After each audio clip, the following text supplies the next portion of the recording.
It's better to be pissed off than pissed on. Woo! Down, down, down. We're back, guys. Top 5 Raw moments from the 3rd of June 2002. Feels like it's been a long time since there were top 5 moments uploaded to the channel. But we're back, and these vids are back. And we promise we won't make you wait 2 months again on the next one. But before we get into our top 5 moments of this Raw, I just want to say, this Raw didn't really have that many segments, but it was a really good Raw. It was one of the best Raws since the post-split. Probably, I'd say the second best Raw, I think. I believe there was a 9 a couple of weeks ago. Yeah, but apart from that, I think this is the second best Raw since the draft. But yeah, no, I mean, there wasn't that many segments, but the segments that we did get were great.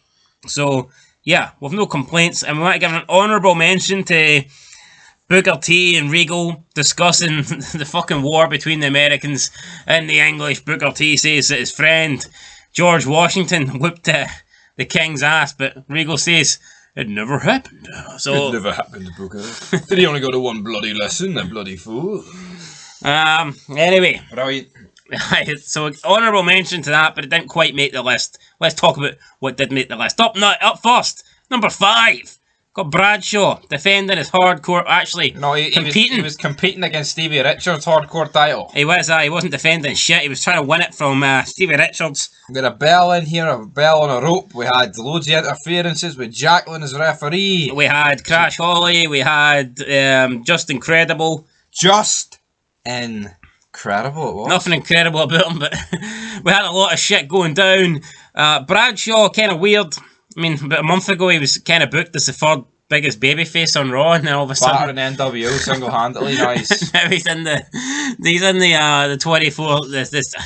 I keep calling this the 24. So that's so disrespectful to the hardcore title. It's a hardcore title. The hardcore title, right? The best fucking title with a 24/7 stipulation ever in WWE. Nothing else comes close.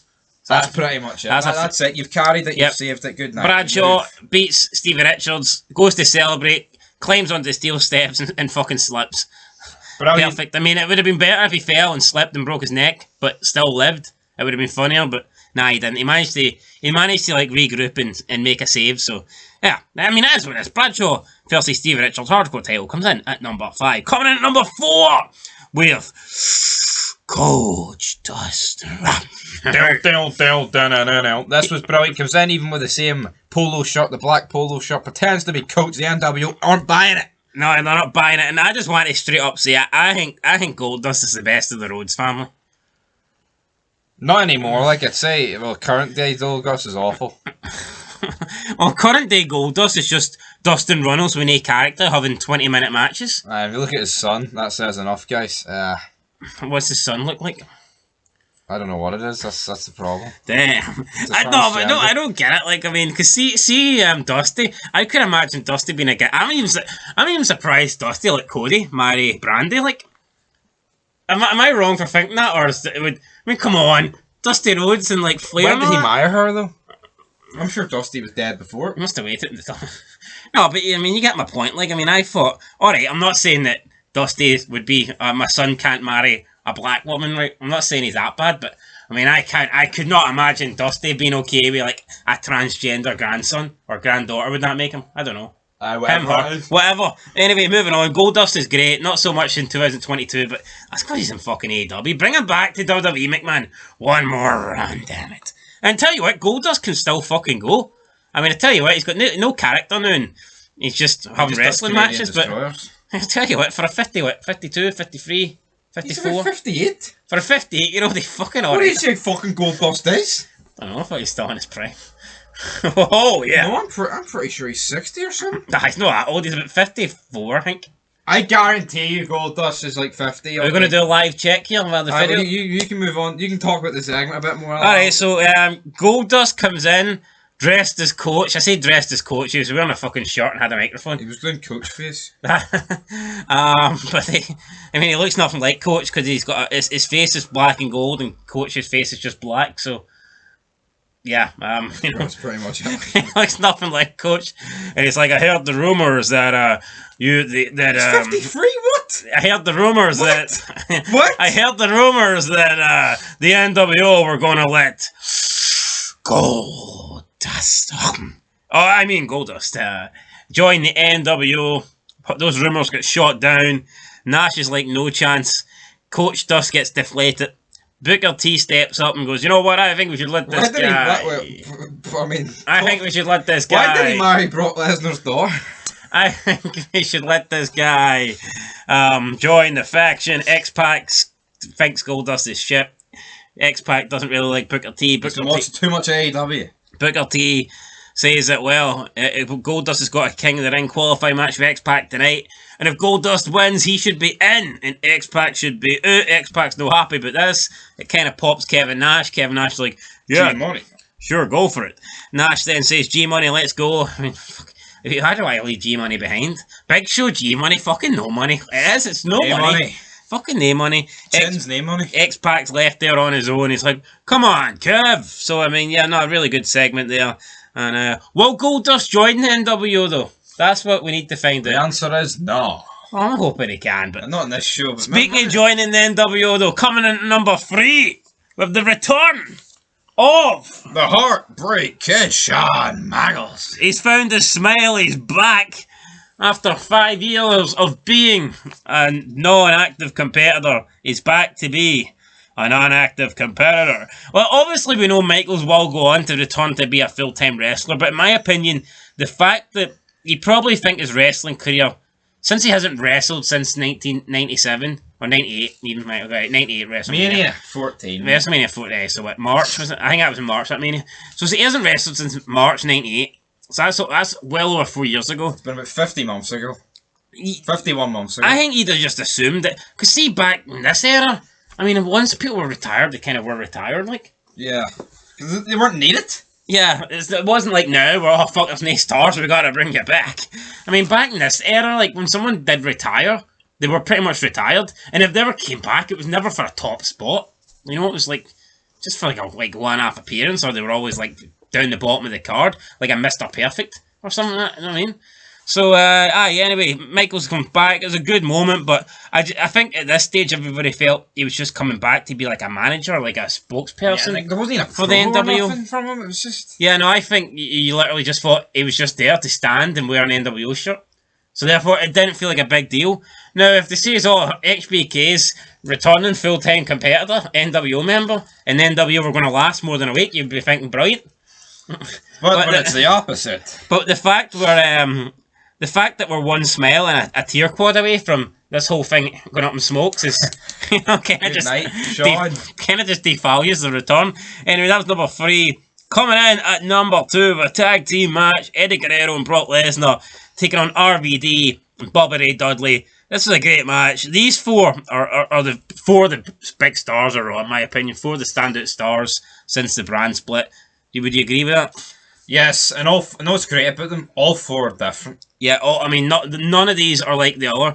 And that's what's good, I mean, about the brand split, because people can say, oh, the brand split sucked. But see, back then, see if the brand split never happened, these 4 would not be in the position they're in.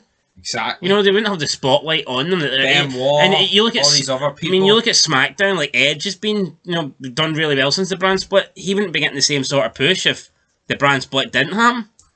Exactly. So, I mean, the brand split, I think, in 2002 was definitely the right thing to do. But I tell you what, McMahon never fucking asked Wade Keller. No, he didn't. I'm not saying he asked Fog Wrestling either, like, but he certainly didn't ask Wade Keller. Like, I mean, I don't know what state Wade Keller lives in, but he deserves the death penalty for that. That's fucking bullshit. But he knows it's never going to get disproven. Because, I mean, when's McMahon ever going to get asked that question? And when's McMahon going to... I mean, McMahon doesn't even... I doubt McMahon's ever logged into his Twitter account ever. That's WWE run. No, you see, he's up Tony Khan. Like, he doesn't reply to people about the viewership. Happy birthday, Ryback. I mean, I don't think I'll be getting tweeted again, but you get my point. That's just somebody... That's somebody in WWE running that account for me. McMahon has never used his Twitter. I guarantee it. Doesn't he know Twitter is? What's that? Remember Tout? Tout it out. Tout's fucking out. What a terrible app that was. But hey, yeah, this was a great tag team match. Eddie Guerrero and Brock Lesnar got the win, but I mean, it was back and forth. And it was a good tag team match. It wasn't like boring where, you know, one of the face members gets battered down and then they make the hot tag. It was just a really good 50-50 tag match with Eddie Guerrero, like I said, hitting the frog splash. I mean, Bobby Ray speared fucking Brock Lesnar halfway across the ring. And, yeah, I mean, Bubba and Brock Lesnar have been in a wee bit of a feud for the past couple weeks. That's been going good. Obviously, Eddie, RVD, been in a feud, had that ladder match last week, which was great. You know, just a really good tag team match. A really good ending, and no one looked weak. That's exactly what we're here for. Nobody getting buried. Well, I mean, that's continues the feuds. Just because you get beat, I mean, I think people just assume that if you lose in wrestling, you get buried. Not at all. It depends how you lose, it's the manner of the defeat. It is. But anyway, moving on to number 1. Speaking of getting buried. Getting pissed on. Did Arn Anderson get buried? He was already buried. Robbie, tell him about Arn Anderson. Oh. Headlock. No, see when Arn Anderson came out at Mania? Oh, no, when was it? It was Mania, Ric Flair Taker. And he came out to start barring him? No, it was against Austin. Sure, he attacked him on the ramp and he fucking Austin rose down the ramp, aye. This is a receipt, I'm telling you.